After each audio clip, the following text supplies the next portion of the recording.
고린도전서 1장 1절에서 3절.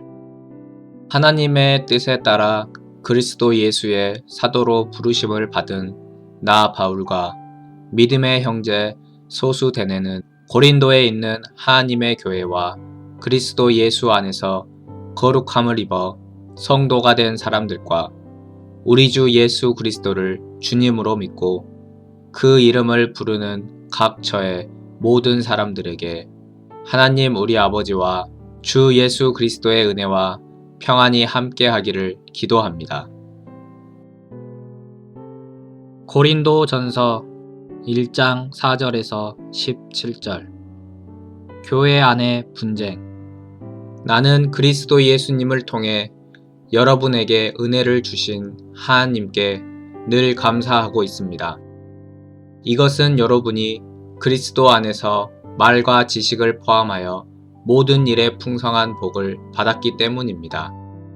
그래서 여러분은 그리스도에 대하여 증거한 말씀을 굳게 믿고 모든 영적인 축복을 누리면서 다시 오실 우리 주 예수 그리스도를 기다리고 있습니다.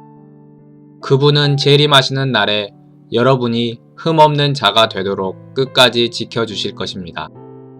여러분을 불러 그의 아들 우리 주 예수 그리스도와 교제하게 하시는 하나님은 신실하신 분이십니다.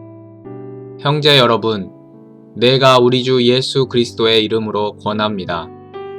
부디 서로 갈라지지 말고 의견을 모아 한 마음 한 뜻으로 굳게 연합하십시오. 나는 글로에의 집에서 온 사람들에게서 여러분 가운데 다툼이 있다는 소식을 들었습니다. 여러분이 저마다 나는 바울파다, 나는 아볼로파다, 나는 베드로파다, 나는 그리스도파다 하고 말한다니 그리스도가 그렇게 나누어졌습니까? 바울이 여러분을 위해 십자가에 못 박혔습니까? 아니면 여러분이 바울의 이름으로 세례를 받았습니까? 나는 여러분 가운데서 그리스보와 가이오 외에는 아무에게도 세례를 주지 않은 것을 하나님께 감사하고 있습니다. 그래서 여러분은 아무도 내 이름으로 세례를 받았다고 말할 수가 없습니다. 하기야 스데바나의 가족에게도 세례를 주긴 했지만 그 밖에는 아무에게도 세례를 준 기억이 없습니다. 그리스도께서는 세례를 주라고 나를 보내신 것이 아니라 기쁜 소식을 전파하라고 나를 보내셨습니다. 그리고 인간의 지혜로운 말로 하지 않는 것은 그리스도의 십자가가 헛되지 않도록 하기 위한 것입니다. 고린도전서 1장 18절에서 31절. 하나님의 능력과 지혜이신 그리스도. 십자가의 진리가 멸망하는 사람들에게는 어리석은 것이지만 구원받은 우리에게는 하나님의 능력이 됩니다. 성경에도 내가 지혜로운 사람들의 지혜를 없애고 총명한 사람들의 총명을 쓸모없게 할 것이다 라고 기록되어 있습니다. 그렇다면 지혜 있는 사람이 어디 있으며 학자가 어디 있습니까? 이 시대에 철학자가 어디 있습니까? 하나님께서는 세상의 모든 지혜를 어리석게 하시지 않았습니까? 하나님은 세상 사람들이 그들의 지혜로는 자기를 알지 못하게 하시고 오히려 그들의 눈이 어리석게 보이는 전도의 말씀으로 믿는 사람을 구원하려 하셨습니다. 유대인은 기적을 보기 원하고 그리스 사람은 지혜를 찾으나 우리는 십자가에 못 박히신 그리스도를 전합니다. 이것이 유대인에게는 거치는 돌이며 이방인에게는 어리석은 것입니다. 그러나 부르심을 받은 사람에게는 유대인이나 그리스 사람이나 그리스도는 하나님의 능력과 지혜입니다. 사람이 보기에 하나님의 어리석음은 사람의 지혜보다 지혜롭고 사람이 보기에 하나님의 연약함은 사람의 강한 것보다 강합니다. 형제 여러분, 하나님이 여러분을 부르셨을 때 여러분이 어떠했는지를 한번 생각해 보십시오. 인간적으로 볼 때 여러분 가운데는 지혜로운 사람도 많지 않았고 유능한 사람도 많지 않았으며 가문이 좋은 사람도 많지 않았습니다. 그러나 하나님은 세상의 지혜로운 사람과 강한 사람들을 부끄럽게 하시려고 어리석고 약한 사람들을 택하시고 세상이 대단한 인물로 여기는 사람들을 형편없이 낮추려고 천한 사람과 멸시받는 사람과 보잘것없는 사람들을 택하셨습니다. 이것은 아무도 하나님 앞에서 자랑하지 못하게 하려는 것입니다. 여러분은 하나님 때문에 그리스도 예수님 안에 있게 되었는데 예수님은 하나님께로부터 와서 우리의 지혜가 되셨고 또 우리를 의롭게 하고 거룩하게 하며 우리 죄값을 지불하여 우리를 구원해 주신 분이십니다. 그러므로 이것은 성경에 자랑하는 사람은 주 안에서 자랑하라는 말씀과 같습니다. 고린도전서 2장 1절에서 16절 하나님의 지혜. 형제 여러분, 내가 여러분에게 하나님의 말씀을 전할 때 고상한 말이나 인간의 지혜로 하지 않았습니다. 그것은 내가 여러분과 함께 있는 동안 예수 그리스도와 십자가에 못 박히신 그분의 죽음 외에는 아무것도 알지 않기로 결심했기 때문입니다. 그래서 여러분과 함께 있을 때 나는 약하였고 두려워하였으며 몹시 떨었습니다. 내가 가르치거나 전도할 때 지혜에 설득력 있는 말로 하지 않고 성령님의 능력으로 한 것은 여러분의 믿음이 사람의 지혜에 의존하지 않고 하나님의 능력에 의존하도록 하기 위해서였습니다. 그러나 우리는 믿음이 성숙한 사람들 가운데서는 지혜를 말합니다. 그 지혜는 이 세상의 지혜나 곧 망하게 될 통치자들의 지혜가 아니라 감추어진 신비로운 하나님의 지혜입니다. 그것은 하나님께서 우리의 영광을 위해 세상이 만들어지기 전에 미리 마련해 놓으신 것입니다. 그러나 이 세상 통치자들은 그 지혜를 몰랐습니다. 만일 그들이 알았더라면 영광의 주님을 십자가에 못 박지 않았을 것입니다. 그것은 성경이 아무도 보거나 듣거나 생각조차 못한 것을 하나님은 자기를 사랑하는 사람들을 위해 준비해 두셨다 라고 한 말씀과 같습니다. 하나님께서는 성령님을 통해 그 비밀을 우리에게 알려주셨습니다. 성령님은 모든 것을 살피심으로 하나님의 깊은 것까지도 알아내십니다. 사람의 생각을 그 속에 있는 영 외에는 아무도 알 수 없듯이 하나님의 생각도 하나님의 영 외에는 아무도 알지 못합니다. 우리는 세상의 영을 받지 않고 하나님께서 주신 성령을 받았습니다. 이것은 하나님이 우리에게 은혜로 주신 선물을 우리가 알 수 있도록 하기 위한 것입니다. 이것을 말하는데도 우리는 인간의 지혜에서 난 말로 하지 않고 성령님이 가르치신 말로 합니다. 다시 말해 영적인 진리는 영적인 말로 설명하는 것입니다. 거듭나지 못한 자연인은 하나님의 성령이 주시는 것을 받아들이지 않습니다. 그런 것은 영적으로만 이해할 수 있는 것이기 때문에 그들에게는 어리석게 보일 뿐만 아니라 그들은 그것을 깨달을 수도 없습니다.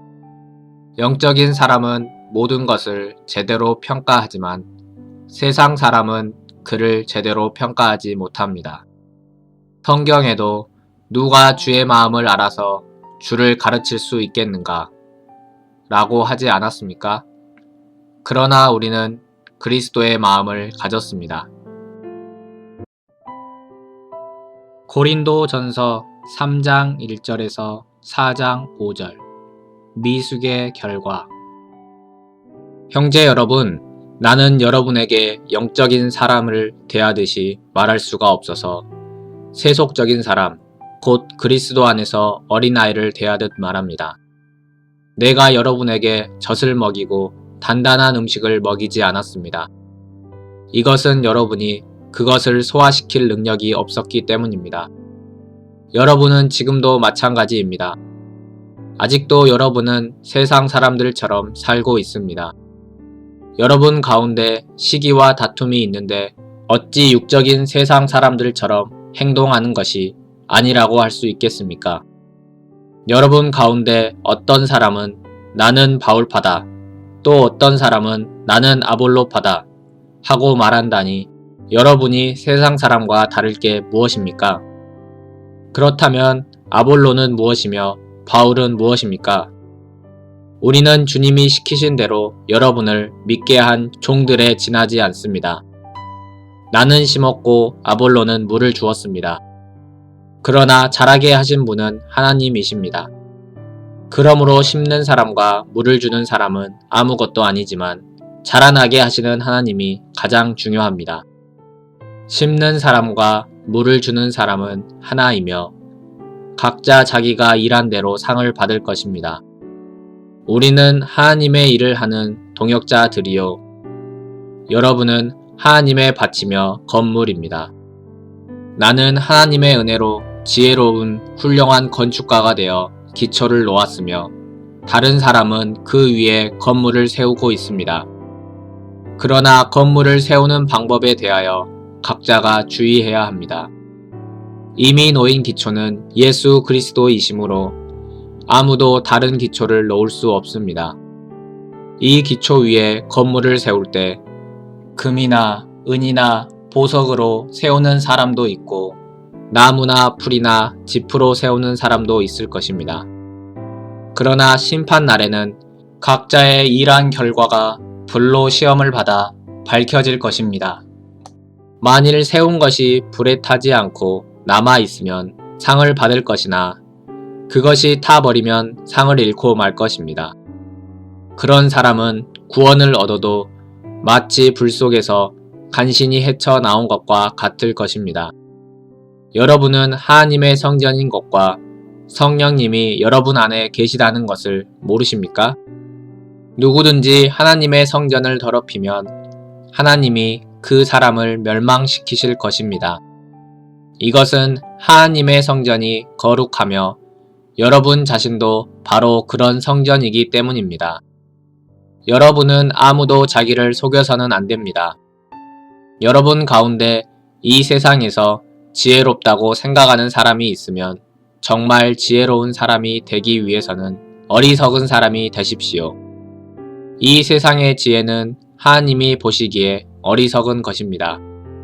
성경에도 하나님이 약삭 빠른 자를 자기 꾀에 빠지게 하신다 하였고 또 주님은 지혜로운 자들의 생각이 헛된 것을 아신다고 하였습니다. 그러므로 아무도 사람을 자랑하지 마십시오. 만물이 다 여러분의 것입니다.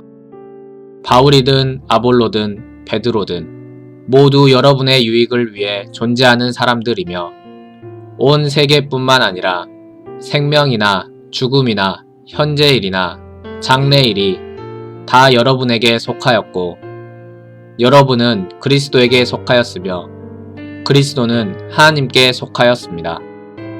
그렇다면 사람은 마땅히 우리를 그리스도의 일꾼이며 하나님의 비밀을 맡은 사람으로 여겨야 합니다.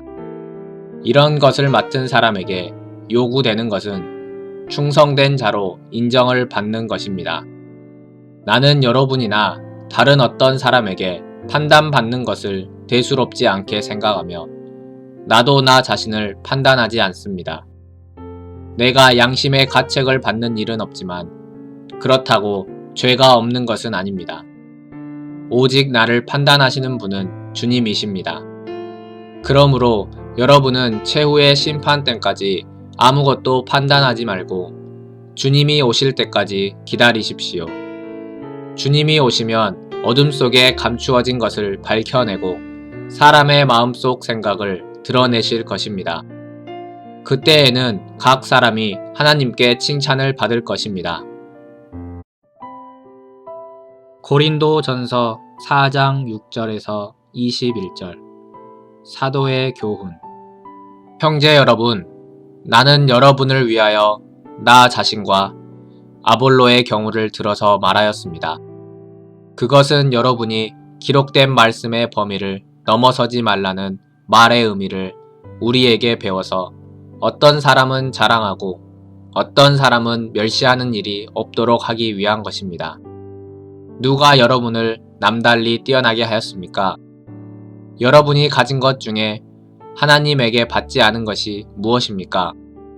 여러분이 가진 것이 하나님에게 받은 것이라면 어째서 받지 않은 것처럼 자랑합니까? 여러분은 원하는 것을 이미 다 얻었고 이미 부유해졌으며 우리 없이도 왕 노릇하고 있다고 뽐내고 있습니다. 여러분이 정말 왕이 되었으면 좋겠습니다. 그러면 우리도 여러분과 함께 왕 노릇 할 수 있을 것입니다. 내가 생각하기에는 하나님이 우리 사도들을 사형장의 죄수들처럼 제일 천한 자리에 세우셔서 우리가 온 세상 사람들과 천사들에게 구경거리가 되었습니다. 우리는 그리스도를 위해 어리석은 사람이 되었으나 여러분은 그리스도 안에서 지혜로운 사람이 되었고 우리는 약하나 여러분은 강하며 여러분은 존경을 받으나 우리는 천대를 받습니다. 바로 이 시간까지 우리는 굶주리고 목마르고 헐벗고 매맞으며 집 없이 떠돌아다니고 생활비를 위해 수고하며 손수 일해 왔습니다. 그리고 욕을 얻어먹어도 축복하고 핍박을 당해도 참고 비방을 받아도 좋은 말로 달래니 지금까지 우리가 세상의 쓰레기와 만물의 찌꺼기처럼 되었습니다. 내가 이것을 쓰는 것은 여러분을 부끄럽게 하려는 것이 아니라 내 사랑하는 자녀처럼 훈계하려는 것입니다. 여러분이 그리스도 안에서 스승은 얼마든지 모실 수 있으나 아버지는 많이 모실 수 없습니다.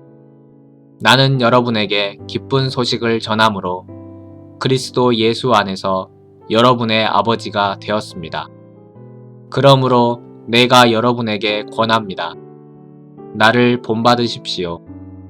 이런 이유 때문에 내가 주님 안에서 신실한 나의 사랑하는 아들 디모데를 여러분에게 보냈으니 내가 각처의 모든 교회에서 가르치는 것과 잃지 않은 그리스도 예수 안에서의 내 행동 원리를 그가 여러분에게 말해줄 것입니다. 여러분 가운데는 내가 여러분에게 가지 않을 것으로 생각하고 교만해진 사람들이 있습니다. 그러나 주께서 원하시면 내가 속히 여러분에게 가서 그 교만한 사람들의 말이 아니라 그들의 능력을 알아보겠습니다. 하나님의 나라는 말에 있는 것이 아니라 능력에 있기 때문입니다. 여러분은 어느 것을 더 원하십니까? 내가 매를 가지고 가는 것을 원하십니까? 아니면 사랑과 부드러운 마음으로 가는 것을 원하십니까? 고린도전서 5장 1절에서 13절 바울이 출교를 명령함. 여러분 가운데 음행이 있다는 소문을 들었습니다. 어떤 사람이 계모와 함께 살고 있다니 그런 짓은 이방인들 중에서도 없는 일입니다. 그러고도 여러분은 잘난 체 할 수 있습니까? 오히려 비통한 마음으로 그런 사람을 여러분 가운데서 쫓아내야 하지 않습니까? 내가 비록 몸은 떠나 있으나 마음은 여러분과 함께 있습니다. 그래서 내가 마치 그곳에 있는 것처럼 이런 짓을 한 사람을 이미 처벌하기로 결정하였습니다. 여러분이 우리 주 예수님의 이름으로 모이고 내가 영으로 여러분과 함께 있을 때 우리 주 예수님의 능력으로 이런 사람을 사탄에게 넘겨주어 육체는 파멸되더라도 영은 주님이 재림하시는 날에 구원받게 하십시오. 여러분이 자랑하는 것은 좋은 일이 아닙니다. 적은 누룩이 반죽 덩어리 전체를 부풀게 한다는 것을 모르십니까? 여러분은 누룩 없는 새 반죽 덩어리가 되기 위해서 죄악에 묵은 누룩을 버리십시오. 우리의 유월절 양이신 그리스도께서 희생의 제물이 되셨으므로 사실 여러분은 누룩이 없는 사람들입니다. 그러므로 악의와 죄악에 묵은 누룩이 아니라 순결과 진실의 누룩 없는 빵으로 유월절을 지킵시다. 내가 여러분에게 쓴 편지에 음란한 사람들과 사귀지 말라고 하였습니다. 이것은 이 세상의 음란한 사람들과 탐욕이 많은 사람들과 사기꾼과 우상 숭배자와 같은 불신자들을 전혀 대하지 말라는 것이 아닙니다. 만약 그렇게 하려면 여러분은 세상 밖으로 나가야 할 것입니다. 내가 말하는 것은 믿는다고 하면서도 음란한 짓을 하고 탐욕을 부리고 우상을 숭배하며 욕설을 일삼고 술 취하고 사기치는 사람들과 사귀지 말고 그런 사람들과는 음식도 같이 먹지 말라는 것입니다. 교회 밖에 있는 사람들은 내가 판단할 일이 아닙니다만 교회 안에 있는 사람들에 대해서는 여러분이 판단해서 처리해야 되지 않겠습니까? 교회 밖에 있는 사람들은 하나님이 판단하실 것입니다. 그러므로 그런 악한 사람은 여러분 가운데서 쫓아내십시오. 고린도전서 6장 1절에서 8절 세상 법정에 소송하지 말아라. 여러분 가운데 다툼이 생겼을 때 왜 성도들 앞에서 해결짓지 않고 세상 법정에 호소합니까? 성도가 세상을 심판하게 된다는 것을 여러분은 모르십니까? 온 세상을 심판하게 될 여러분이 그 정도의 사건도 해결할 능력이 없습니까? 우리가 천사들도 심판하리라는 것을 여러분이 모르십니까? 그렇다면 이 세상 일쯤이야 말할 게 있겠습니까?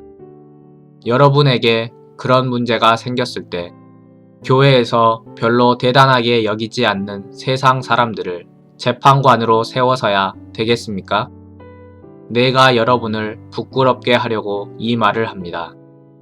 여러분 가운데는 신자들 간의 문제 해결해 줄 만한 지혜로운 사람이 그렇게도 없습니까? 신자가 신자를 고소하여 그것도 믿지 않는 사람들 앞에서 꼭 재판을 받아야 하겠습니까? 여러분이 서로 소송하는 것은 성도로서 이미 실패했다는 것을 말해 주는 것입니다. 차라리 여러분이 손해를 보거나 속는 것이 더 낫지 않습니까? 그런데 여러분은 오히려 여러분의 형제에게 피해를 주고 형제를 속이고 있습니다. 6장 9절에서 20절 하나님의 나라에 들어가지 못할 사람 의롭지 못한 사람은 하나님의 나라에 들어가지 못한다는 것을 모르십니까? 속지 마십시오. 음란한 사람과 우상 숭배자와 간음하는 사람과 여자를 좋아하는 사람과 동성연애자와 도둑과 탐욕이 많은 사람과 술 취하는 사람과 욕설을 일삼는 사람과 착취자는 하나님의 나라에 들어가지 못합니다. 여러분 가운데 이런 사람들이 있었으나 주 예수 그리스도의 이름과 우리 하나님의 성령으로 죄에서 씻음을 받고 거룩하게 되어 의롭다는 인정을 받았습니다. 무엇이든지 할 수 있는 자유가 있다고 해서 모든 것이 다 유익한 것은 아닙니다. 나도 무슨 일이든지 마음대로 할 수 있지만 나는 그 어떤 것에도 지배를 받지 않을 것입니다. 음식은 배를 위해 있고 배는 음식을 위해 있습니다. 그러나 하나님은 그 모든 것을 다 없애버리실 것입니다. 몸은 음란을 위해 있는 것이 아니라 주님을 위해 있는 것이며 주님은 몸을 위해 계십니다. 하나님이 주님을 다시 살리셨으니 우리도 그분의 능력으로 다시 살리실 것입니다. 여러분의 몸이 그리스도의 지체라는 것을 모르십니까?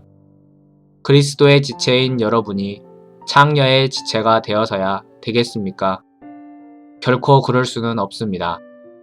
창녀와 결합하는 사람은 그녀와 한 몸이라는 것을 모르십니까? 하나님은 두 사람이 한 몸이 될 것이다 라고 말씀하셨습니다. 그러나 주님과 합하는 사람은 주님과 한 영이 됩니다. 여러분은 음란을 피하십시오. 사람이 짓는 모든 죄는 몸 밖에서 일어나지만 음행하는 사람은 자기 몸에서 죄를 짓는 것입니다. 여러분의 몸은 여러분 자신의 것이 아니라 하나님에게서 받은 것으로 여러분 안에 계시는 성령님의 성전이라는 것을 모르십니까? 하나님은 값을 치르고 여러분을 사셨습니다. 그러므로 여러분의 몸으로 하나님께 영광을 돌리십시오. 고린도전서 7장 1절에서 40절. 결혼에 대한 질문. 이제 여러분이 보낸 질문에 대하여 대답하겠습니다. 남자가 여자를 가까이 하지 않는 것이 좋습니다.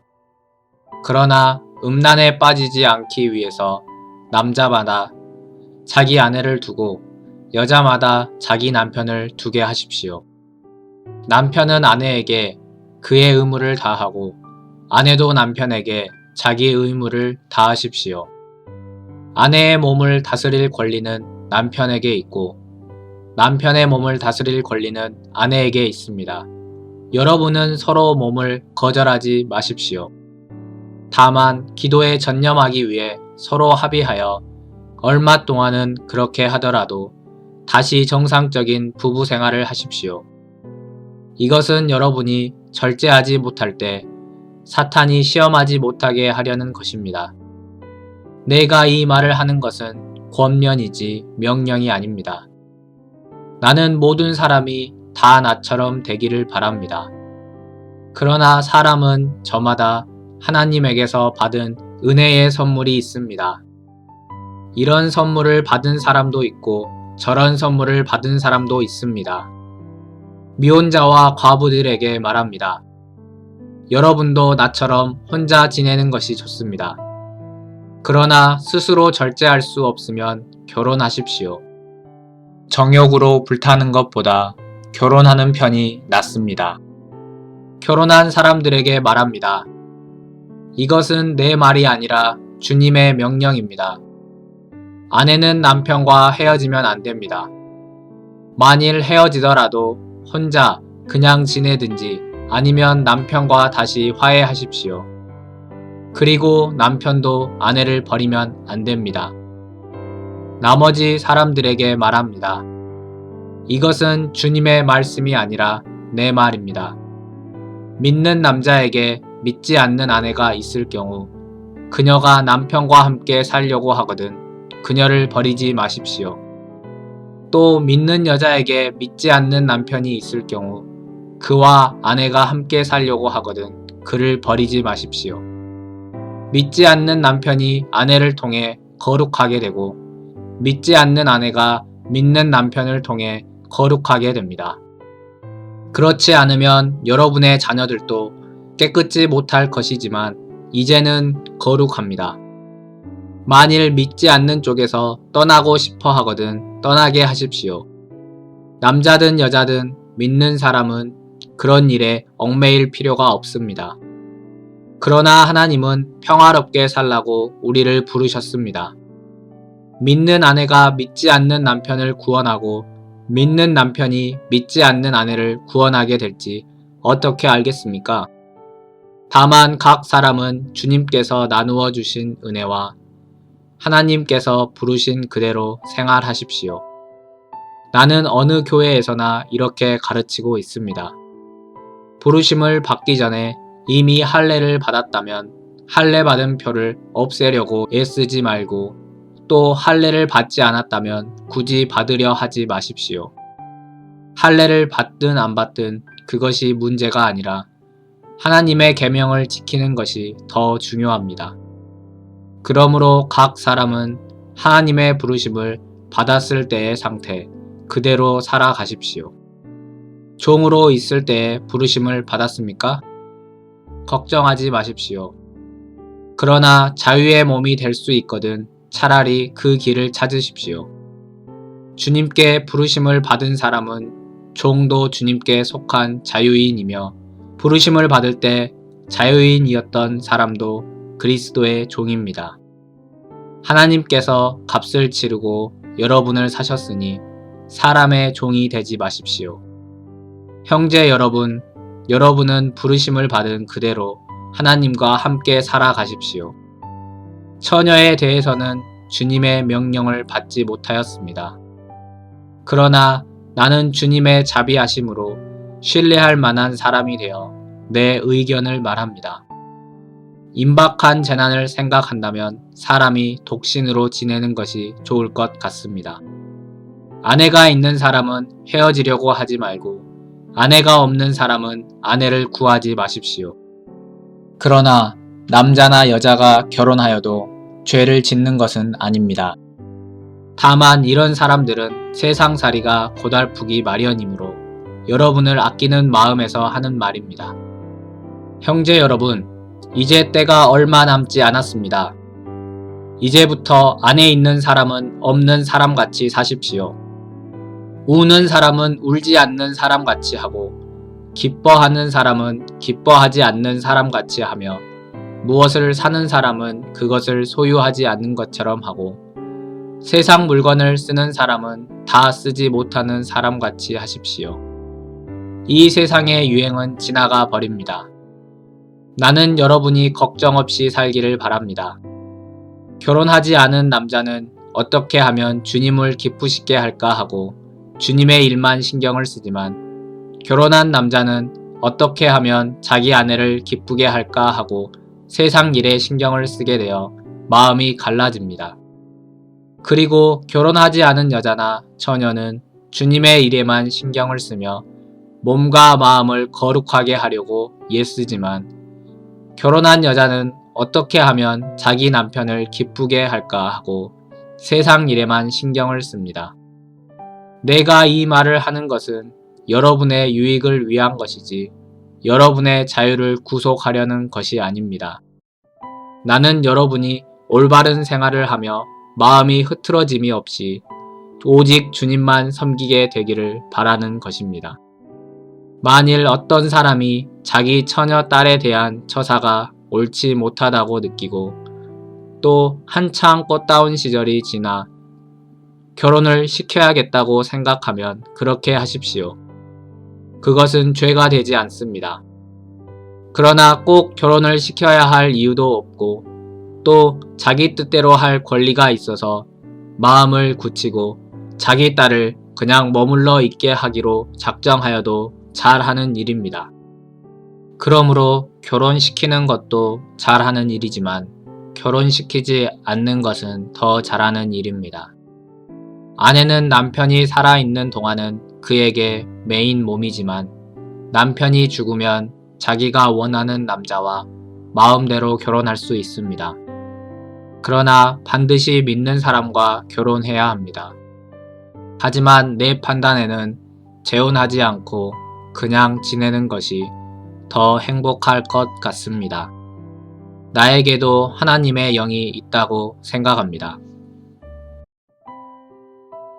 고린도전서 8장 1절에서 13절 우상에게 바쳤던 음식. 이제 우상 앞에 바친 제물에 대하여 말하겠습니다. 우리는 모두 이 문제에 대해서 지식을 가진 것이 사실입니다. 그러나 지식은 사람을 교만하게 할 뿐 덕을 세우는 것은 사랑입니다. 무엇을 안다고 생각하는 사람은 마땅히 알아야 할 것을 모르는 사람입니다. 그러나 하나님을 사랑하면 하나님께서도 그를 알아주십니다. 그러므로 우상의 제물을 먹는 일에 대해서 우리는 우상이라는 것이 세상에서 아무것도 아니며 하나님은 한 분밖에 없는 줄로 알고 있습니다. 사람은 하늘과 땅에 많은 신과 주가 있다고 합니다. 그러나 우리에게 아버지이신 하나님은 한 분뿐이십니다. 그분은 만물을 창조하셨고 우리도 그분을 위해서 존재합니다. 또 우리의 주님도 예수 그리스도 한 분뿐이십니다. 그분을 통해서 만물이 창조되었고 우리도 그분을 통해서 존재하고 있습니다. 그러나 이 진리를 모든 사람이 다 알고 있는 것은 아닙니다. 어떤 사람은 아직도 우상에 대한 습관이 남아 있어서 그런 음식을 우상에게 바친 제물로 알고 먹기 때문에 그들의 양심이 약해져서 더럽혀집니다. 그러나 음식은 우리와 하나님과의 관계에 전혀 영향을 미치지 않습니다. 먹지 않는다고 해서 나쁠 것도 없고 먹는다고 해서 나을 것도 없습니다. 그렇지만 여러분이 가리지 않고 먹는 자유가 믿음이 약한 사람들에게 걸려 넘어지게 하는 장애물이 되지 않도록 조심하십시오. 지식이 있다는 여러분이 우상의 신당에 앉아 먹는 것을 믿음이 약한 사람이 본다면 그의 양심이 담력을 얻어 그도 우상의 재물을 먹지 않겠습니까? 그렇게 되면 여러분의 지식 때문에 믿음이 약한 그 사람은 망하게 됩니다. 그리스도께서는 그 형제를 위해서도 죽으셨습니다. 이와 같이 여러분이 형제들에게 죄를 짓고 그들의 약한 양심을 상하게 하는 것은 그리스도에게 죄를 짓는 것입니다. 그러므로 음식이 내 형제를 죄 짓게 한다면 나는 내 형제를 죄에 빠뜨리지 않기 위해서 다시는 재물을 먹지 않겠습니다. 고린도전서 9장 1절에서 23절. 바울이 자신의 사도직을 설명함. 내가 자유인이 아닙니까? 사도가 아닙니까? 내가 우리 주 예수님을 보지 못했습니까?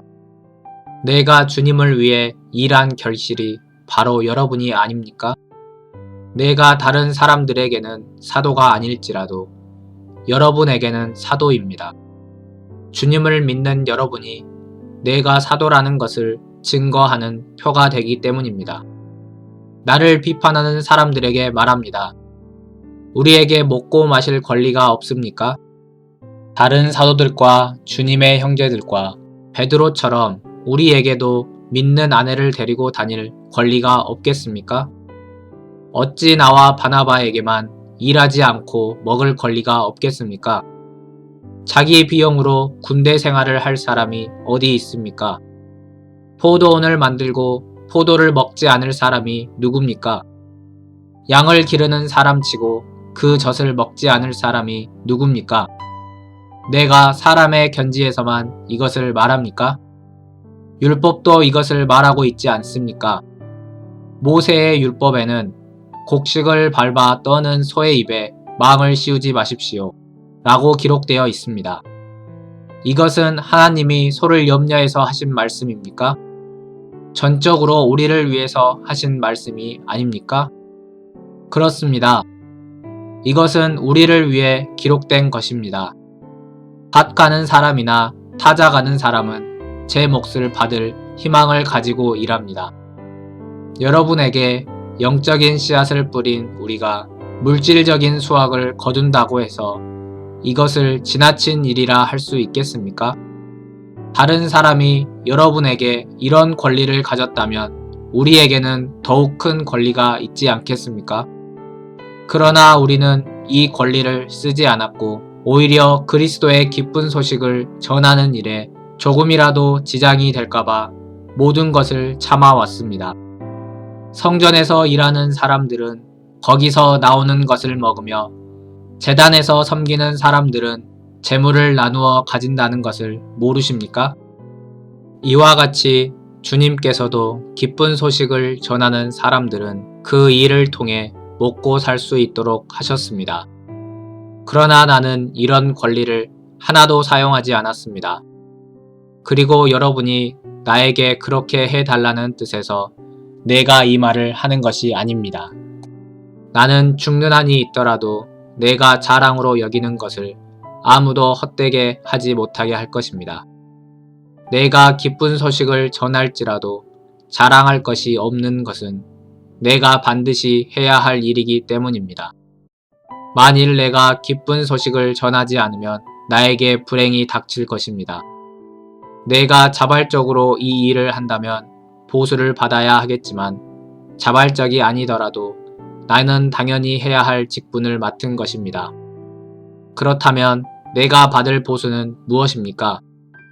그것은 내가 기쁜 소식을 전할 때 값없이 전하는 것과 나의 당연한 권리를 쓰지 않는 그것입니다.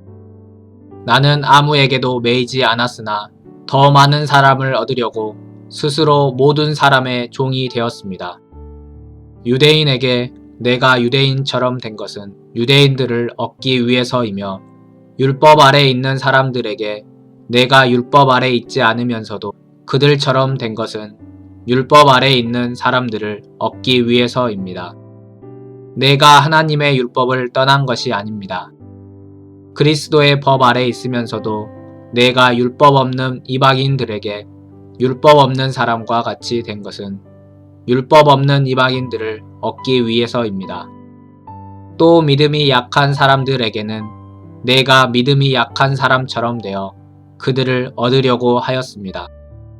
이와 같이 내가 모든 사람들에게 그들과 같은 사람이 된 것은 어떻게 해서든지 다만 몇 사람이라도 구원하기 위해서였습니다.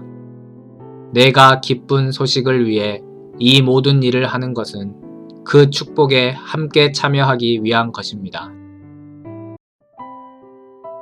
고린도전서 9장 24절에서 10장 13절. 열심히 단련하여 승리하여라. 경기장에서 여러 선수들이 다 함께 달리지만 우승자는 하나뿐이라는 것을 모르십니까?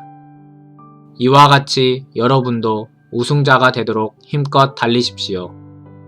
우승자가 되려고 경쟁하는 선수마다 모든 일에 절제합니다.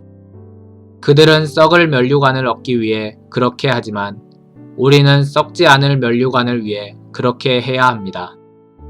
그러므로 나는 목표 없이 달리는 사람들처럼 달리지 않고 허공을 치는 권투 선수처럼 싸우지 않습니다.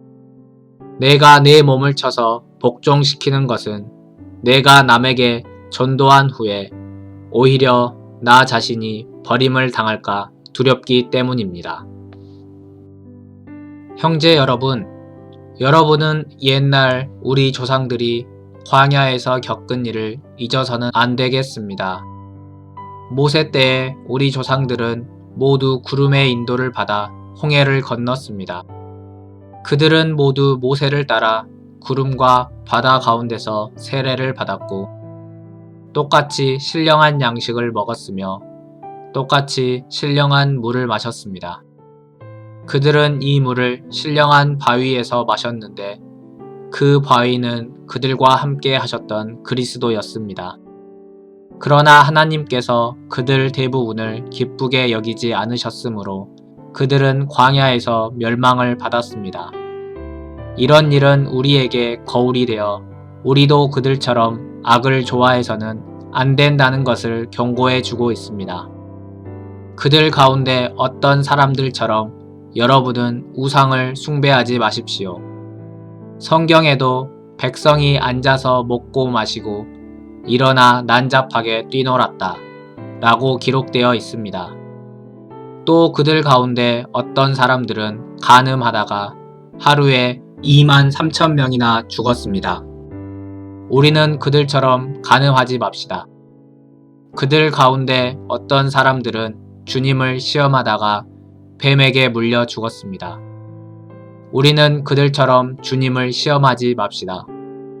그들 가운데 어떤 사람들은 불평하다가 하나님의 천사에게 멸망당하였습니다.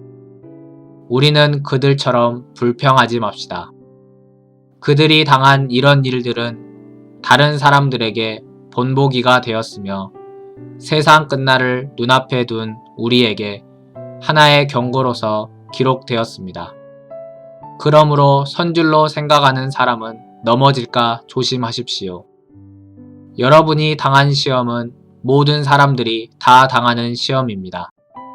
하나님은 신실하신 분이시므로 여러분이 감당할 수 없는 시험 당하는 것을 허락하지 않으시고 여러분이 시험을 당할 때에 피할 길을 마련해 주셔서 감당할 수 있게 하실 것입니다.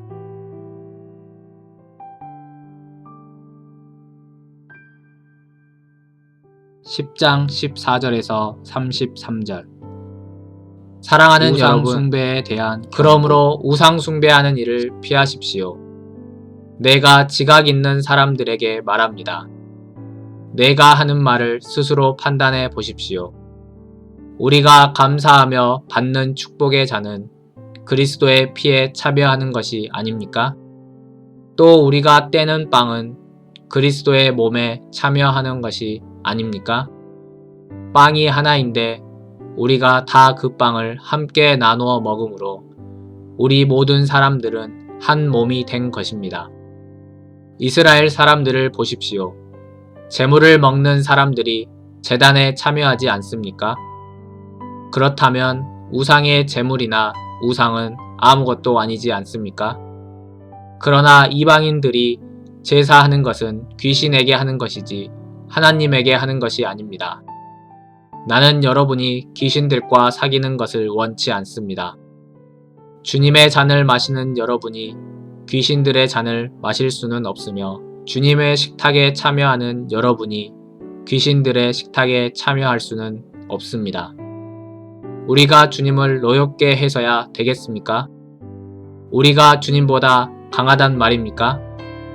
무엇이든 할 수 있는 자유가 있다고 해서 그것이 다 유익한 것이 아니며 또 그것이 다 덕을 세우는 것도 아닙니다. 누구든지 자기 유익을 생각하지 말고 남의 유익을 생각해야 합니다. 시장에서 파는 고기는 무엇이든 양심에 거리낌 없이 먹어도 됩니다. 이것은 땅과 그 안에 있는 모든 것이 다 주님의 것이기 때문입니다. 여러분이 불신자의 초대를 받고 가거든 차려주는 것은 무엇이든지 양심에 거리낌 없이 먹으십시오. 그러나 누가 여러분에게 그 음식이 우상에게 바쳤던 것이라고 하거든 말한 사람과 양심을 위해 먹지 마십시오. 내가 말하는 양심은 여러분의 양심이 아니라 다른 사람의 양심입니다. 내 자유가 남의 양심으로 판단을 받아야 할 이유가 무엇입니까? 감사하고 먹으면서 왜 내가 감사하는 그 음식 때문에 남의 비난을 받아야 합니까? 그러므로 여러분은 먹든지 마시든지 무엇을 하든지 모든 것을 하나님의 영광을 위해 하십시오. 유대인에게나 이방인에게나 하나님의 교회에 여러분은 거치는 돌이 되지 마십시오.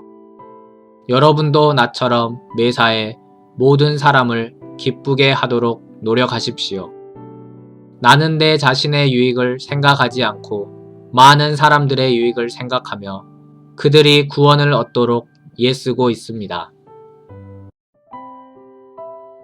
고린도전서 11장 1절에서 16절 여자의 지위. 내가 그리스도를 본받는 것처럼 여러분도 나를 본받으십시오. 여러분이 모든 일에 나를 기억하고 내가 전해준 교훈을 그대로 잘 지키고 있으니 내가 여러분을 칭찬하지 않을 수 없습니다. 그러다 나는 여러분이 이것을 알기 바랍니다. 모든 남자의 머리는 그리스도이고 여자의 머리는 남자이며 그리스도의 머리는 하나님이십니다. 남자가 머리에 무엇을 쓰고 기도하거나 말씀을 전하면 그의 머리이신 그리스도를 욕되게 하는 것입니다. 또 여자가 머리에 아무것도 쓰지 않고 기도하거나 말씀을 전하면 그녀의 머리인 제 남편을 욕되게 하는 것입니다. 아무것도 쓰지 않은 여자의 머리는 민 것이나 다름이 없기 때문입니다. 여자가 머리에 아무것도 쓰지 않으려거든 머리를 깎아 버리십시오. 만일 깎거나 미는 것이 여자에게 부끄러움이 된다면 머리에 무엇을 쓰십시오. 남자는 하나님의 모습과 영광을 지녔기 때문에 머리에 아무것도 쓸 필요가 없습니다. 그러나 여자는 남자의 영광입니다. 남자가 여자에게서 난 것이 아니라 여자가 남자에게서 났으며 남자가 여자를 위해 창조된 것이 아니라 여자가 남자를 위해 창조되었습니다. 그러므로 여자는 천사들 때문에 남자의 권세 아래 있다는 표로 머리에 수건을 써야 합니다. 그러나 주님 안에서는 남자 없이 여자가 있을 수 없고 여자 없이 남자도 있을 수 없습니다. 그것은 여자가 남자에게서 창조된 것과 같이 남자도 여자를 통해서 태어났기 때문입니다. 그리고 모든 것은 하나님에게서 왔습니다. 여자가 머리에 아무것도 쓰지 않고 하나님께 기도하는 것이 옳은 일인지 여러분은 스스로 판단해 보십시오. 만일 남자가 긴 머리를 하고 다니면 그것이 자기에게 수치가 된다는 것을 본성이 가르치지 않습니까? 그러나 여자의 긴 머리는 자기에게 자랑이 됩니다. 그것은 여자의 긴 머리가 쓰는 것을 대신하기 때문입니다. 비록 어떤 사람이 이 일에 대하여 문제를 삼는다 하여도 우리에게와 하나님의 교회에는 여자가 머리에 아무것도 쓰지 않고 기도하거나 말씀을 전하는 그런 관습이 없습니다. 11장 17절에서 34절 성찬에 대한 문제. 다음 지시사항에 대해서는 내가 여러분에게 칭찬할 것이 없습니다. 여러분의 모임이 유익이 되지 못하고 오히려 해가 되기 때문입니다. 우선 나는 여러분이 모이는 교회 안에 분열이 있다는 말을 듣고 있는데 어느 정도 그것이 사실임을 나는 믿습니다. 여러분 가운데 그런 당파가 있게 될 때는 하나님의 인정을 받는 사람이 반드시 드러나기 마련입니다. 그러므로 여러분이 함께 모여서 먹는 그것은 진정한 성찬이라고 할 수 없습니다. 여러분이 가져온 음식을 나누어 먹지 않고 각자 자기 것을 먼저 먹어버리므로 어떤 사람은 배가 고프고 어떤 사람은 취하기 때문입니다. 여러분에게 먹고 마실 집이 없습니까? 어째서 여러분은 하나님의 교회를 업신여기고 가난한 사람들을 부끄럽게 합니까? 내가 여러분에게 무슨 말을 하겠습니까? 여러분을 칭찬하리라고 생각하십니까? 아닙니다. 나로서는 여러분을 칭찬할 수가 없습니다. 내가 여러분에게 전한 것은 주님에게 받은 것입니다. 주 예수님은 팔리시던 날 밤에 빵을 들어 감사 기도를 드리고 떼어서 제자들에게 주시며 이것은 너희를 위한 내 몸이다. 너희는 이것을 행하여 나를 기념하라 하시고 또 저녁을 잡수신 후에 마찬가지로 잔을 들고 이 잔은 내 피로 세우는 새 계약이다. 이것을 행하여 마실 때마다 나를 기념하라 하셨습니다. 여러분은 이 빵을 먹고 이 잔을 마실 때마다 주님의 죽으심을 그분이 오실 때까지 전하십시오. 그러므로 누구든지 함부로 주의 빵을 먹고 잔을 마시면 그분의 몸과 피에 대하여 죄를 짓게 되는 것입니다. 따라서 여러분은 자신을 살핀 후에 그 빵을 먹고 그 잔을 마셔야 합니다. 주님의 몸을 분별하지 못하고 먹고 마시는 사람은 자기가 받을 심판을 스스로 불러들이는 것입니다. 그래서 여러분 가운데는 약한 사람과 병든 사람이 많고 이미 죽은 사람도 많이 있습니다. 우리가 성찬에 참여하기 전에 먼저 자신을 살피면 심판을 받지 않을 것입니다. 그러나 우리가 주님께 심판을 받은 것은 세상과 함께 유죄 판결을 받지 않기 위해 징계를 받는 것입니다. 형제 여러분, 그러므로 여러분은 성찬을 위해 모일 때 서로 기다리십시오. 누구든지 배가 고픈 사람은 집에서 먹도록 하십시오. 이것은 여러분의 모임이 하나님의 심판을 받지 않기 위해서입니다. 그 밖의 문제에 대해서는 내가 그곳에 가서 말하겠습니다. 고린도전서 12장 1절에서 11절 성령님이 주시는 은혜의 선물. 형제 여러분, 나는 여러분이 영적인 선물에 대하여 모르는 것을 원치 않습니다. 여러분이 더 잘 알겠지만 여러분이 이방인이었을 때는 말 못하는 우상에게 이리저리 끌려다녔습니다. 그러나 내가 여러분에게 말합니다. 하나님의 영으로 말하는 사람은 예수님을 저주하지 않습니다. 그리고 성령님의 도움 없이는 아무도 예수님을 주님이라고 말할 수가 없습니다. 은혜의 선물은 여러 가지가 있지만 성령님은 한 분이시며 섬기는 일은 여러 가지가 있지만 주님은 한 분이십니다. 그리고 해야 할 일은 여러 가지가 있지만 모든 사람 안에서 일하시는 하나님은 한 분이십니다. 각 사람에게 성령님이 계시는 증거를 주신 것은 모든 사람의 유익을 위해서입니다. 어떤 사람에게는 성령이 지혜의 말씀을 주시고 어떤 사람에게는 같은 성령님이 지식의 말씀을, 어떤 사람에게는 믿음을, 어떤 사람에게는 병 고치는 능력을, 어떤 사람에게는 기적 행하는 능력을, 어떤 사람에게는 예언하는 능력을, 어떤 사람에게는 영들을 분별하는 능력을, 어떤 사람에게는 여러 가지 방언하는 능력을, 어떤 사람에게는 방언을, 어떤 사람에게는 방언을 통역하는 능력을 주십니다. 이 모든 것은 같은 한 성령님이 하시는 일입니다. 성령님은 자기가 원하시는 대로 각 사람에게 이런 은혜의 선물을 나누어 주십니다. 12장 12절에서 31절. 한 몸과 많은 지체. 몸은 하나이지만 많은 지체가 있고 몸의 지체가 많아도 그것이 다 한 몸인 것 같이 그리스도도 그와 같습니다. 우리는 유대인이든 이방인이든 종이든 자유인이든 모두 한 성령님으로 세례를 받아 한 몸이 되었고 한 성령님을 모시고 있습니다. 몸은 한 지체로 되어 있는 것이 아니라 많은 지체로 되어 있습니다. 만일 발이 나는 손이 아니므로 몸에 속한 것이 아니다 라고 말한다 해서 몸에 속하지 않은 것이 아닙니다. 또 귀가 나는 눈이 아니므로 몸에 속한 것이 아니다 라고 말한다 해서 몸에 속하지 않은 것이 아닙니다. 만일 온 몸이 다 눈이라면 어떻게 들으며 온 몸이 다 귀라면 어떻게 냄새를 맡겠습니까? 그러나 하나님은 자기가 원하시는 대로 한 몸에 여러 가지 지체를 두셨습니다.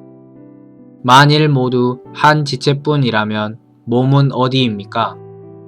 그래서 지체는 많아도 몸은 하나입니다.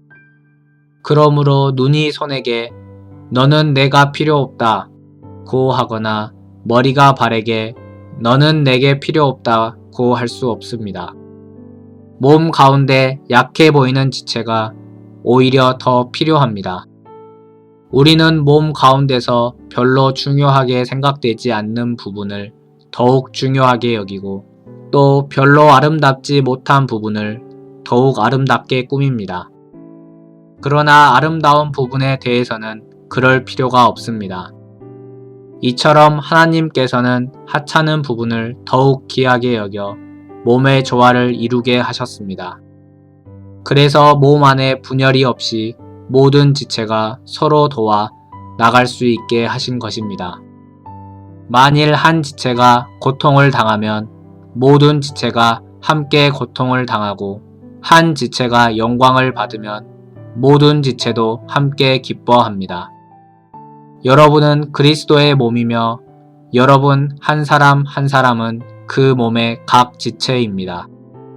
그리고 하나님은 교회 안에 이런 지체들을 세우셨는데 첫째는 사도요, 둘째는 예언자이며 셋째는 교사요, 그 다음은 기적을 행하는 사람, 다음은 병 고치는 사람, 남을 돕는 사람, 다스리는 사람, 방언을 하는 사람들입니다. 모든 사람이 다 사도나 예언자나 교사나 기적을 베푸는 사람은 될 수 없지 않습니까? 또 모든 사람이 다 병을 고치거나 방언을 하거나 통역할 수도 없지 않습니까? 여러분은 더욱 큰 은혜의 선물을 사모하십시오. 나는 여러분에게 더 좋은 길을 보여드리겠습니다. 고린도전서 13장 1절에서 13절. 사랑. 내가 사람의 방언과 천사의 말을 하더라도 사랑이 없으면 소리나는 놋새와 울리는 꽹과리에 지나지 않습니다. 내가 예언하는 능력을 가졌고 온갖 신비한 것과 모든 지식을 이해하고 산을 옮길 만한 믿음을 가졌다 하더라도 사랑이 없으면 아무것도 아닙니다. 내가 가지고 있는 모든 것을 가난한 사람들에게 나누어 주고 또 내 몸을 불사르게 내어준다고 해도 사랑이 없으면 그것이 나에게 아무 유익이 되지 않습니다. 사랑은 오래 참고 친절하며 질투하지 않고 자랑하지 않으며 잘난 체 하지 않습니다. 사랑은 버릇없이 행동하지 않고 이기적이거나 성내지 않으며 악한 것을 생각하지 않습니다. 사랑은 불의를 기뻐하지 않고 진리와 함께 기뻐합니다. 사랑은 모든 것을 참으며 모든 것을 믿으며 모든 것을 바라고 모든 것을 견딥니다. 사랑은 결코 없어지지 않습니다. 그러나 예언도 없어지고 방언도 그치고 지식도 사라질 것입니다. 우리가 부분적으로 알고 부분적으로 예언하지만 온전한 것이 올 때에는 부분적인 것이 없어질 것입니다. 내가 어렸을 때에는 어린아이처럼 말하고 생각하고 판단하였으나 어른이 되어서는 어렸을 때의 일을 버렸습니다. 우리가 지금은 거울을 보는 것 같이 희미하게 보지만 그때에는 얼굴과 얼굴을 맞대고 볼 것이며 지금은 내가 부분적으로 알지만 그때에는 하나님이 나를 아신 것처럼 내가 완전하게 알게 될 것입니다. 그러므로 믿음, 희망, 사랑 이 세 가지는 항상 남아 있을 것이며 그 중에 제일 큰 것은 사랑입니다. 고린도 전서 14장 1절에서 25절 예언과 방언 여러분은 사랑을 추구하고 영적인 선물을 사모하며 특별히 예언을 하도록 하십시오. 방언을 하는 자는 사람에게 말하는 것이 아니라 하나님에게 말합니다. 이것은 아무도 그의 말을 알아들을 수 없는데도 그는 영으로 신비한 것을 말하기 때문입니다. 그러나 예언하는 자는 사람에게 말하며 덕을 세우고 격려하며 위로합니다. 방언하는 사람은 자기 덕을 세우지만 예언하는 사람은 교회의 덕을 세웁니다. 나는 여러분이 모두 방언하기를 바라지만 예언하기를 더욱 바랍니다. 방언을 통역하여 교회의 덕을 세우지 않으면 방언하는 사람보다는 예언하는 사람이 더 낫습니다. 형제 여러분, 내가 여러분에게 가서 방언으로만 말하고 계시나 지식이나 예언이나 교훈을 말하지 않는다면 여러분에게 무슨 유익이 되겠습니까? 필이나 검은고와 같은 생명 없는 것이 소리를 낼 때 명확하게 구분된 소리를 내지 않으면 필이 부는 것인지 검은고 타는 것인지 어떻게 알겠습니까? 만일 나팔이 분명한 소리를 내지 않으면 누가 전쟁 준비를 하겠습니까? 여러분도 마찬가지입니다. 여러분이 혀로 알아듣기 쉬운 말을 하지 않는다면 그 말을 누가 이해하겠습니까? 그렇게 되면 결국 허공에다 말하는 셈이 됩니다. 세상에는 수많은 말이 있으나 뜻없는 말은 하나도 없습니다. 만일 내가 어떤 사람의 말을 알아듣지 못한다면 내가 말하는 사람에게 외국인처럼 되고 그도 나에게 외국인처럼 될 것입니다. 그러므로 여러분은 영적인 선물을 사모하는 사람들이므로 교회의 덕을 세우기 위해 최선을 다하십시오. 방언하는 사람은 통역하도록 기도하십시오. 내가 만일 방언으로 기도한다면 내 영은 기도하지만 내 마음은 열매를 맺지 못합니다. 그러면 내가 어떻게 해야 되겠습니까? 나는 영으로 기도하면서 마음으로 기도하고 영으로 찬송하면서 마음으로 찬송하겠습니다. 만일 여러분이 영으로만 찬양하고 감사한다면 방언을 모르는 사람들이 여러분의 말을 알아듣지 못하는데 어떻게 여러분의 감사에 아멘 할 수 있겠습니까? 아무리 감사와 찬양을 훌륭하게 드렸다 하더라도 다른 사람에게는 유익이 되지 않습니다. 나는 여러분보다 방언을 더 많이 하는 것을 하나님께 감사하고 있습니다. 그러나 나는 교회에서 1만 마디 방언을 하는 것보다 오히려 남을 가르치기 위해 알아들을 수 있는 5마디 말을 하고 싶습니다. 형제 여러분, 아이들처럼 생각하지 마십시오. 악에 대해서는 어린아이가 되고 생각하는 일에는 어른이 되십시오. 율법에도 알아들을 수 없는 이상한 말을 짓거려대는 외국 사람을 통해 내가 이 백성에게 말해도 그들은 내 말을 듣지 않을 것이다 라고 주께서 말씀하셨습니다. 그러므로 방언은 믿는 사람을 위한 것이 아니라 믿지 않는 사람을 위한 표이며 반면에 예언은 믿지 않는 사람을 위한 것이 아니라 믿는 사람을 위한 표입니다. 만일 온 교회가 모여서 모두 방언을 하고 있을 때 그것을 모르는 사람들이나 불신자들이 들어와서 여러분을 보면 미쳤다고 하지 않겠습니까? 그러나 모든 사람이 예언하고 있을 때 불신자나 방언을 모르는 사람들이 들어오면 그들의 말에 양심의 가책을 받고 자기가 죄인이란 것을 깨닫게 됩니다. 그리고 자기 속에 숨은 것까지 드러나게 되어 마침내 하나님께서 정말 여러분과 함께 계십니다 하며 무릎을 꿇고 하나님께 경배할 것입니다. 14장 26절에서 40절 예배 규칙. 그러므로 형제 여러분, 여러분이 함께 모여 예배할 때에 찬송하든지 가르치든지 계시를 말하든지 방언을 하든지 그것을 통역하든지 이 모든 것을 교회의 덕을 세우기 위해 하십시오.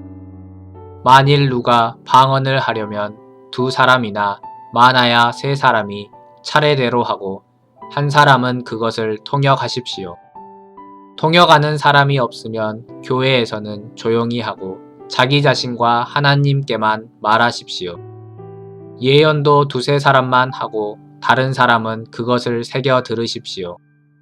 그러나 자리에 앉은 다른 사람에게 하나님의 계시가 내렸을 때에는 먼저 말하던 사람은 조용히 하십시오. 그렇게 하면 하나님의 말씀을 받은 사람들이 차례로 모두 예언할 수 있게 되므로 모든 사람이 다 배우고 용기를 얻게 될 것입니다. 예언하는 사람은 자기 자신을 다스릴 수 있어야 합니다. 하나님은 무질서의 하나님이 아니라 평화의 하나님이시므로 성도들이 모이는 교회는 모두 그렇게 해야 합니다.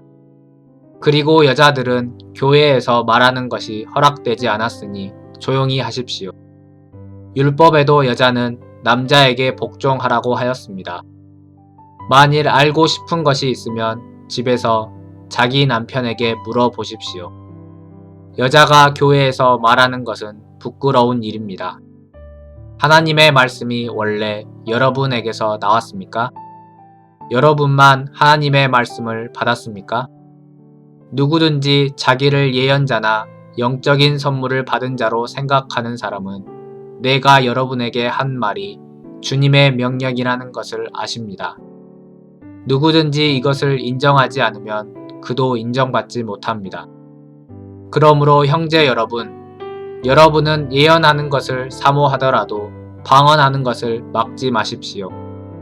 다만 이 모든 것을 적당하고 질서 있게 하십시오.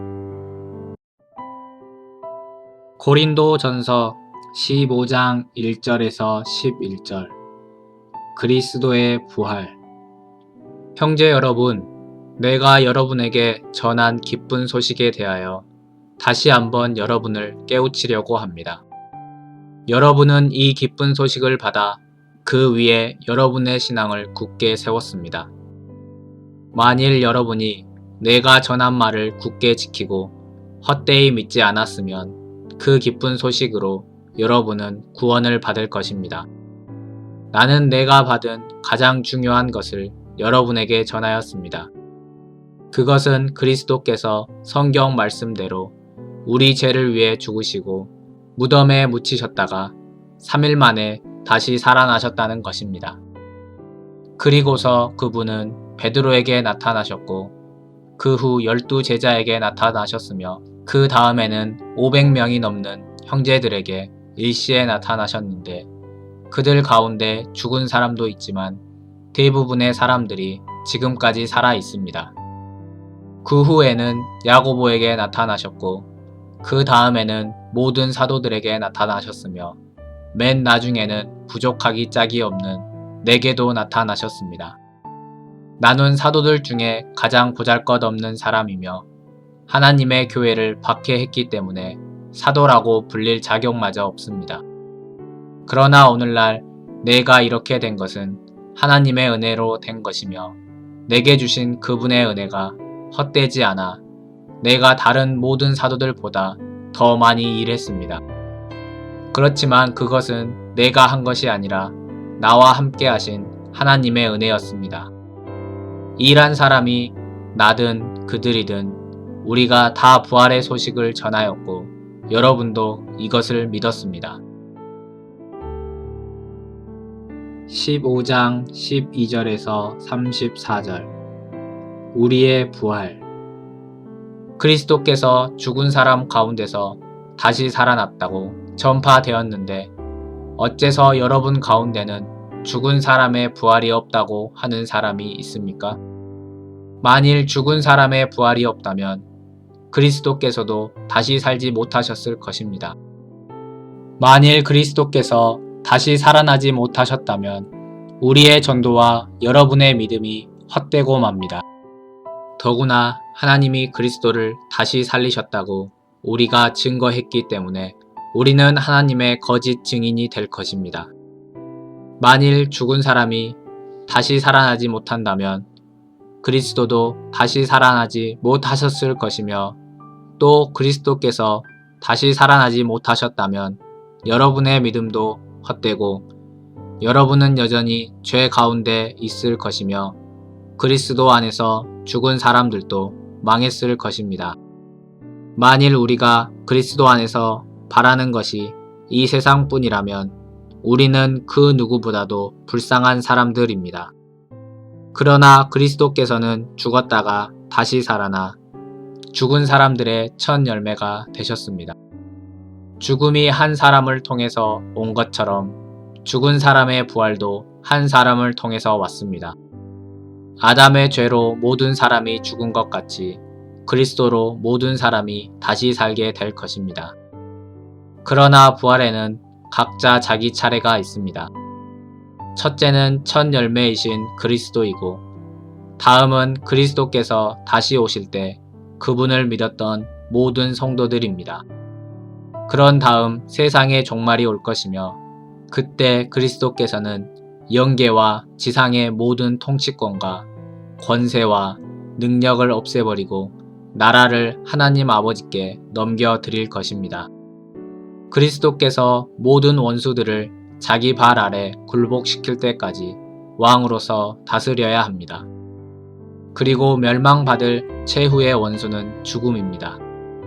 성경은 하나님이 모든 것을 그의 발 아래 복종하게 하셨습니다. 라고 말합니다. 그러나 모든 것을 그의 발 아래 복종하게 하셨다고 말할 때 모든 것을 그리스도에게 복종시키신 하나님은 여기에 포함되지 않은 것이 분명합니다. 하나님이 이렇게 하실 때에는 아들 자신도 모든 것을 그에게 복종시키신 분에게 복종하게 되어 결국 하나님만이 만물을 다스리게 됩니다. 만일 부활이 없다면 죽은 사람들을 위해 세례받는 사람들이 무엇을 하겠습니까? 죽은 사람이 살아나지 못한다면 어째서 그들을 위해 세례를 받습니까? 또 무엇 때문에 우리가 끊임없는 위험을 당해야 합니까? 형제 여러분, 우리 주 그리스도 예수 안에서 내가 여러분을 자랑스럽게 생각하는 것만큼 확실하게 말하지만 나는 날마다 죽습니다. 내가 만일 인간적인 생각으로 에베소에서 사나운 짐승들과 싸웠다면 내게 무슨 유익이 있었겠습니까? 만일 죽은 사람이 다시 살아나지 못한다면 내일 죽을 텐데 먹고 마시자 할 것입니다. 여러분은 속지 마십시오.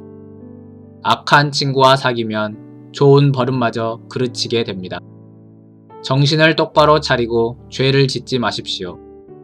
여러분 가운데 아직도 하나님을 제대로 알지 못하는 사람이 있기에 내가 여러분을 부끄럽게 하려고 이런 말을 합니다. 15장 35절에서 58절 부활의 몸. 그러나 죽은 사람이 어떻게 다시 살아나며 어떤 몸을 갖게 됩니까? 하고 묻는 사람이 있을지 모르지만 그것은 어리석은 질문입니다. 여러분이 뿌리는 씨가 죽지 않으면 살아나지 못합니다. 여러분이 뿌리는 것은 형체를 갖춘 식물이 아니라 밀이나 그 밖의 다른 씨앗입니다. 그러나 하나님이 자기가 원하시는 대로 그 씨앗 하나하나에 본래의 형체를 주십니다. 육체라고 해서 다 같은 것이 아니라 사람의 육체와 짐승의 육체와 새의 육체와 물고기의 육체가 각각 다릅니다.